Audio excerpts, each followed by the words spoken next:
SN1 और SN2 के बीच में क्या डिफरेंस है? सबसे पहले जान लो SN1, N का मतलब होता है न्यूक्लियोफिलिक, इसका भी N का मतलब होता है न्यूक्लियोफिलिक, 1 का मतलब होता है यूनिमोलिकुलर, इसके 2 का मतलब होता है बाइमोलिकुलर, S का मतलब होता है सब्स्टिट्यूशन, इसका S का मतलब होता है सब्स्टिट्यूशन। इसको तुम वैसे एक नंबर तुम्हें ऐसे ही मिल जाएगा, तुम लिखो it is unimolecular nucleophilic substitution reaction, और इसको तुम लिख सकते हो it is bimolecular nucleophilic substitution reaction. बात समझ में आ रही है क्या? अब देखो SN1 है, ठीक है, तो ऐसा SN1 है तो ये 2 स्टेप में होगा, और अगर SN2 है तो ये 1 स्टेप में होगा। मतलब ये काफी अपोजिट अपने नाम से, अगर ये 1 है तो 2 में होगा, 2 है तो 1 में होगा। बात समझ में आनी चाहिए।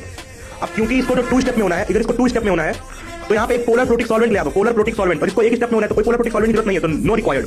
अब चलो मैकेनिज्म समझ लेते हैं कैसे होता है। अगर ये SN1 है, SN1 हमारा 2 स्टेप में होगा, 2 स्टेप में कैसे होगा? मान लो ये हमारा कंपाउंड कोई भी हमारा हाइड्रोकार्बन है, मान लो ये हाइड्रोकार्बन है, यहाँ पे हमने X लगा दिया, यहाँ पे H2 लगा दिया, यहाँ पे H3 लगा दिया, ठीक, H3 लगा दिया, ठीक, ये हमारा है। अब सबसे पहले न्यूक्लियोफिलिक आएगा, SN1 की बात कर रहा हूं मैं, न्यूक्लियोफिलिक बहुत स्ट्रॉन्ग इसमें नहीं रहता है। अभी आता है, कहता है भैया X भाई तुम हटो तो मैं यहाँ लगूं, क्या कहता है तुम हटो तो मैं यहाँ लगूं, तो पहले ये हटता है और तब ये लगता है, तो ये क्या हो गया? 2 स्टेप हो गया, 2 स्टेप हो गया। और जब ये हटेगा तो दोबारा लगने की कोशिश करेगा, इसलिए दोबारा लगने की कोशिश ना करे, इसलिए इसको पोलर प्रोटिक सॉल्वेंट में लाके डाल देते हैं कि भैया X तुम निकलो और पोलर प्रोटिक सॉल्वेंट का जगह बॉन्ड बना दो। वहीं SN2 में क्या होता है कि मान लो ये सेम तरीके मैंने ऐसे बना दिया, यहाँ पे हम लोग H3 लगा दिए, यहाँ पे हम लोग X लगा दिया, यहाँ पे हम लोग H2 लगा दिए। अब न्यूक्लियोफिलिक जो आएगा वो ये नहीं कहेगा भैया तुम हटो, वो आके एक जट से बॉन्ड बना लेगा, हाथ से बॉन्ड बना लेगा, और जब ये बॉन्ड बना लेगा तो X से ज्यादा बॉन्ड बनाने गया तो मैं एक काम करता हूं, निकल जाता हूं। तो इस तरह से 1 स्टेप में हो गया। यानी इसका जो रेट होता है, इसका रेट, इसका SN2 का, ये 1 स्टेप में न्यूक्लियोफिलिक आया है और आते ही हटा दिया, मतलब लेट नहीं हुआ है। और पहले वाले में क्या हुआ, SN1 में क्या हुआ, पहले आया, इसने इंतजार किया, ये इंतजार नहीं किया, तो इसीलिए ये SN2 हमारा 1 स्टेप में हो गया। 1 स्टेप में इसका रेट कौन डिसाइड करेगा? पहला तो न्यूक्लियोफिलिक इतना स्ट्रांग है भैया, एक बार में X हटा दिया तो इसका न्यूक्लियोफिलिक पे भी डिपेंड करेगा, और किस पे डिपेंड करेगा?